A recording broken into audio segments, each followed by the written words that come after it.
ప్రభునందు మాకు అత్యంత ప్రియులైన దేవుని ప్రజలందరికీ ఈ ఉదయకాల సమయంలో యేసుక్రీస్తు వారి పరిశుద్ధమైన శ్రేష్టమైన నామం పేరిట శుభాలు తెలియజేస్తున్నాను. అపోస్తలుడైన పౌలు ఒక చక్కని మాట అంటాడు.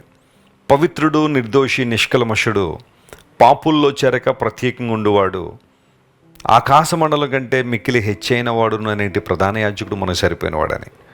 యేసుక్రీస్తు ప్రభు మనకు చాలినవాడు, ఆయన మనకు సరిపోయినవాడు. ఎందుకు చాలినవాడు అంటే మన పాపములను క్షమించడానికి ఆయన చాలినవాడు. ఎందుకనగా ఆయన పవిత్రుడు గనుక, నిర్దోషి గనుక, నిష్కల్మషుడు గనుక మన పాపములు తీసివేయడానికి, మన అపరాధములు తుడిచివేయడానికి యేసు ప్రభు సరిపోయినవాడు. ఆకాశ మండలం కంటే మిక్కిలి హెచ్చైనవాడు కాబట్టి మనలను హెచ్చైన స్థానంలో ఉంచడానికి సామర్థ్యం లేనివాడు ఆయన. అందును బట్టి మనం ప్రభువును స్తుతించాలి. మీరు రక్షణ పొందిన వ్యక్తులైతే, ఆత్మరక్షణ అనుభవంలో మీరు ఉన్నవారైతే ఆయన స్తుతించకుండా ఉండలేరు. ప్రతిరోజు దేవుడు మనకు ఒక అవకాశం ఇస్తున్నారు ఆయన మహింపరచడానికి, ఆయన స్తుతించడానికి. ఈరోజు దేవుని వాగ్దానం కోసం మీరు అందరూ కనిపెడుతున్నారు కదా. తెరవండి, పరిశుద్ధ గ్రంథాలు తెరిచి ద్వితీయోపదేశ కాండము 8వ అధ్యాయము 18వ వచనాన్ని మనం చదువుకుందాం. Deuteronomy chapter 8 and verse 18, the Bible says, కాగా నీ దేవుడైన యెహోవాను జ్ఞాపకము చేసుకొనవలెను, ఏలయనగా తాను నీ పితరులతో చేసిన ప్రమాణము చేసినట్లు తన నిబంధనను నేటి వలె స్థాపింపవలనని మీరు భాగ్యము సంపాదించుకున్నట్టుకై. ఆ మాట అండర్లైన్ చేసుకోండి. మీరు భాగ్యము సంపాదించుకున్నట్టుకై మీకు సామర్థ్యము కలుగు చేయువాడు ఆయనే. చాలాసార్లు దేవుని కొరకు ఏదైనా చెయ్యాలి అనుకుంటే, లేదా పరిశుద్ధాత్మ దేవుడు ఏదైనా ప్రేరేపణ చేసి నీవు ఈ పని చేయాలి అంటే మనం మొట్టమొదటిగా చెప్పే మాట ఏంటంటే, నాకు బలం సరిపోదండి, నాకు అలాంటి సామర్థ్యం లేదండి, నాకు అలాంటి అనుభవం లేదండి అన్నట్టుగా చాలామంది మాట్లాడుతుంటారు. నీకు మనసు ఉంటే, నీకు చెయ్యాలనే ఆలోచన ఉంటే, దేవుని కొరకు వాడబడాలనే ఆకాంక్ష నీలో ఉంటే ఖచ్చితంగా దేవుడు నీకు సామర్థ్యాన్ని ఇచ్చి వాడుకునే దేవుడు ఆయన. మోషేని దేవుడు ఏర్పాటు చేసుకున్నప్పుడు మోషే శక్తియుక్తులన్నీ కూడా లోక సంబంధమైనవే. కానీ దేవుడు మోషేను ఆత్మ సంబంధంగా ట్రైన్ చేసి సిద్ధపరిచి తన ప్రజలను నడిపించడానికి కావలసిన తర్ఫీదును దేవుడిచ్చి మోషేను నిలబెట్టి భూప్రపంచంలో చరిత్రలో ఎవరూ మర్చిపోలేనంత గొప్ప నాయకుడిగా దేవుడు తీర్చిదిద్దాడు. వాస్తవానికి మనలో ఏ ఒక్కరికి సామర్థ్యం లేదనే మాట వాస్తవమే, కానీ దేవుడు మనకు సామర్థ్యాన్ని కలుగు చేస్తారట. ఆయన మనకు బలాన్ని ఇస్తాడు. ఎవరైతే దేవుని మాటకు లోబడుతున్నారో, ఆయన చిత్తానికి తమ జీవితాలు సమర్పించుకున్నారో వారికి భాగ్యాన్ని అనుగ్రహించే దేవుడని అక్కడ మనం చూస్తున్నాం. నీవు భాగ్యవంతుడు అనే విషయం నీకు తెలుసా? అదేంటంటే వెసిలి గారు అలా అంటారు, భాగ్యవంతుల జాబితా లోక సంబంధంగా వేరుగా ఉంది కదండి అంటే, భాగ్యవంతుల జాబితాలు ప్రతి సంవత్సరం రిలీజ్ చేస్తూ ఉంటారు. ఫలానా వ్యక్తికి ఇన్ని వేల కోట్లు ఉన్నాయి, ఇన్ని లక్షల కోట్లు ఉన్నాయి, ఇన్ని వందల కోట్లు ఉన్నాయి, వారు ఇంత గొప్పవారు అంత గొప్పవారని లోక సంబంధంగా వారికి ఉన్న ధనాన్ని బట్టి, ఆస్తులను బట్టి వారు ఎంత భాగ్యవంతులో అనే విషయాన్ని తెలియజేస్తుంటారు. కానీ దేవుని దృష్టిలో భాగ్యవంతులు ఎవరు? లోక సంబంధంగా డబ్బున్న వాళ్ళో, పేరు కలిగిన వారో, జ్ఞానం కలిగిన వారో, లేదా ఉన్నతమైన ప్రఖ్యాతిగాంచిన యూనివర్సిటీల్లో విద్యను అభ్యసిస్తున్నవారో భాగ్యవంతులని బైబిల్ చెప్పట్లేదు. మీరు యాకోబు పత్రికను జాగ్రత్తగా చదివితే మీరు విశ్వాసమందు భాగ్యవంతులు అనే మాట అక్కడ రాశాడు.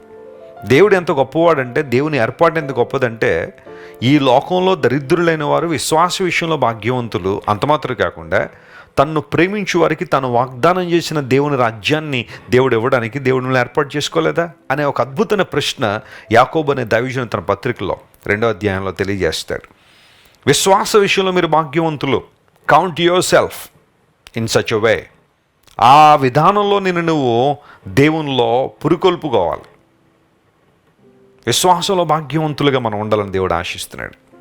అంటే దేవుని మీద విశ్వాసం కలిగిన వాడు, అన్ని సమయాల్లో దేవుని మీద ఆనుకోనగలిగినవాడు, ప్రతికూల పరిస్థితి వచ్చినప్పుడు నా దేవుడు గొప్పవాడు, ఆయన సంకల్పాలు నా జీవితం నెరవేరుస్తాడు, ఈ శ్రమ ఈ కష్టం నన్ను ముగించడానికి కాదు ఇంకా నన్ను మెరుగుపెట్టడానికి వచ్చిందని ఎవరైతే దేవుని మీద విశ్వాసం కలిగి ఉంటారో వారు దేవుని దృష్టిలో భాగ్యవంతులు. బైబిల్ గ్రంథంలో అలాంటి భాగ్యవంతులు చాలామంది మనకు కనబడతారు.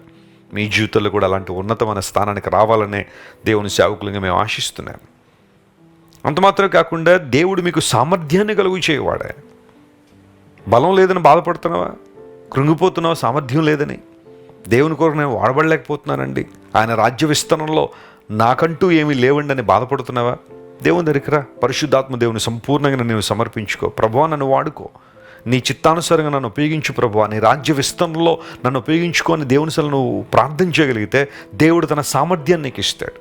పౌలంతటి వాడు కొరింథీ సంఘానికి పత్రిక రాస్తూ ఏమంటాడంటే, కొన్నిసార్లు మా అంతట మేమే సామర్థ్యం కలిగిన వారమని కాదు, కానీ మా సామర్థ్యం అంటూ ఏదైనా ఉంది అంటే అది కేవలం దేవుని దగ్గర నుండి వచ్చింది అన్నాడు. దేవుడు మమ్మల్ని క్రొత్త నిబంధనకు పరిచారకులుగా నియమించాడు. అక్షరానికి కాదు, ఆత్మకు పరిచారకులుగా దేవుడు మనల్ని చేశాడు.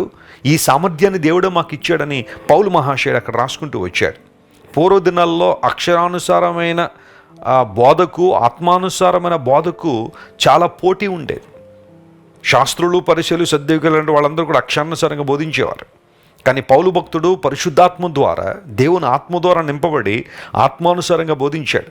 ఈ గొప్ప పరిచర్యకు మమ్మల్ని నియమించి మాకు సామర్థ్యం కలిగజేసిన వాడు దేవుడే అని పౌలు ఒప్పుకున్నాడు. ప్రియ దేవుని బిడ్డ, నీకు సామర్థ్యం ఇచ్చేవాడు, నీకు బలం ఇచ్చేవాడు ఆయన. కృంగిన వారు లేవనెత్తువాడు ఆయన, బలహీనులకు ఊతమిచ్చేవాడు ఆయన. లోకం ఎలా ఉంటుందంటే, బలహీనులైన వారిని ఇంకా బలహీనపరచాలని చూస్తారు, కృంగిపోయిన వారిని ఇంకా కృంగదీయాలని చూస్తారు, ఓడిపోయిన వారిని ఇంకా ఓడగొట్టాలని చూస్తారు, వైఫల్యాల్లో ఉన్నవారిని ఇంకా సూటిపోటి మాటలు మాట్లాడి వారిని ఇంకా అణిచివేయాలనే ప్రయత్నాలు చాలా జరుగుతున్నాయి. కానీ నీ దేవుడు ఎంత గొప్పవాడంటే, బలహీనులైన వారిని దేవుడు వాడుకునే దేవుడు ఆయన.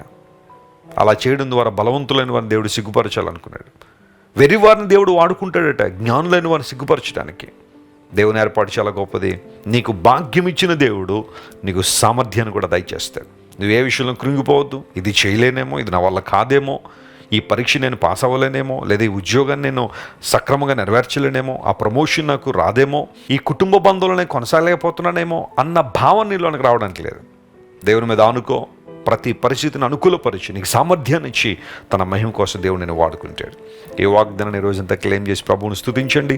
ప్రభువు మీ జీవితంలో గొప్ప కార్యాలు జరిగించును గాక. ప్రార్థన చేసుకుందాం. ప్రేమగల తండ్రి, గొప్ప దేవ, మాకు భాగ్యం ఇచ్చేవాడువు, మాకు సామర్థ్యం ఇచ్చేవాడు కనుక నీకు వందనాలు. పౌలు భక్తుడు అన్నాడు, మా సామర్థ్యం దేవుని వల్లనే కలిగిందని. అవునయ్యా, ఈ రోజుల్లో మేము నీ చేతిలో వాడబడగలుగుతున్నామంటే, నీ చిత్తాన్ని నెరవేర్చగలుగుతున్నామంటే అది కేవలం నీ బలము, నీ సామర్థ్యం అయ్యా. మేము అతిశయించడానికి ఏమీ లేదు, సమస్తము నీకే మహిమను ఆరోపిస్తున్నాను. ఈరోజు మా ప్రియులు ఎంతమంది అయితే బలహీనంగా ఉన్నారో, ఇది నా వల్ల కాదు, నేను చేయలేకపోతున్నానని క్విట్ అయిపోవాలని ఆలోచనలు ఉన్నారో, వారందరినీ మీరే బలపరిచి సామర్థ్యాన్ని కలుగు చేసి వారిని నీ చిత్తానుసారంగా వాడుకోనండి. ఘనత మహిమ నీకే చెల్లిస్తూ, ఎవరైతే అనారోగ్యంతో ఉన్నారో వారిని స్వస్థపరచండి ప్రభువా. రకరకాల సమస్యలు ఇరుక్కున్న వారికి విడుదల దయచేయండి. మరొక్కసారి నీ నామానికి ఘనతను ఆరోపిస్తూ యేసు నామం పేరిట అడిగి వేడుకొనిచున్నాం తండ్రి. Amen, amen. God bless you dear friends. Have a wonderful day. Christ worship centre ఓ బలమైన సంఘ ఉద్యమం. కొన్ని సంవత్సరాల క్రితం కేవలం 2 ప్రారంభించబడిన పరిచర్య నేడు ప్రపంచవ్యాప్తంగా లక్షలాది మందిని ప్రభావితం చేయుచున్నది. రాజమండ్రి, సికింద్రాబాద్, బెంగళూరు, చెన్నై, నెల్లూరు, దుబాయ్, బెహ్రైన్, కరీంనగర్, విశాఖపట్నం, గద్వాల్, కొవ్వూరు, మలకపల్లి, శ్రీలంక, భూటాన్, అడ్డతీగల, పాలమూరు, ఒంగోలు, బళ్ళారి, కోరుకొండ, పోతవరం, నల్లజర్ల, వెంకటరామయ్యగూడెం, మచిలీపట్నం, ఇందిరానగర్లతో పాటు అనేక గ్రామాల్లో క్రైస్ట్ వర్షిప్ సెంటర్ ఆరాధనలు జరుగుచున్నవి. వాక్య సంబంధమైన ఉద్యమంలో, పరిశుద్ధాత్మ సంరక్షణలో కొనసాగాలనుకునే ప్రతి ఒక్కరికి మా ప్రేమపూర్వక ఆహ్వానాన్ని అందిస్తున్నాము. రండి, ఆత్మతో సత్యముతో ప్రభువైన యేసు క్రీస్తును ఆరాధిద్దాం. మీరు ఇంతవరకు విన్న దైవ సందేశం మరియు దేవుని సేవకులు చేసిన ప్రార్థన మీకు ఆశీర్వాదకరముగా ఉన్నదని విశ్వసించుచున్నాము. ఈ సందేశాన్ని మీ స్నేహితులకు, బంధువులకు షేర్ చేయండి. మీకు ఏదైనా ప్రార్థన అవసరత ఉన్నచో మా ఫోన్ నంబర్లకు కాల్ చేయండి. దేవుడు మిమ్మల్ని ప్రేరేపిస్తే విశ్వాసంతో సాగుచున్న ఈ పరిచర్యను ప్రోత్సహించండి. మరిన్ని వర్తమానాలు, పాటలు వినుటకు జాన్ వెస్లీ మినిస్ట్రీస్ అను మా యూట్యూబ్ ఛానల్ను సబ్స్క్రైబ్ చేసుకోనండి. ప్రభువైన యేసుక్రీస్తు కృప మీకు తోడైండును గాక.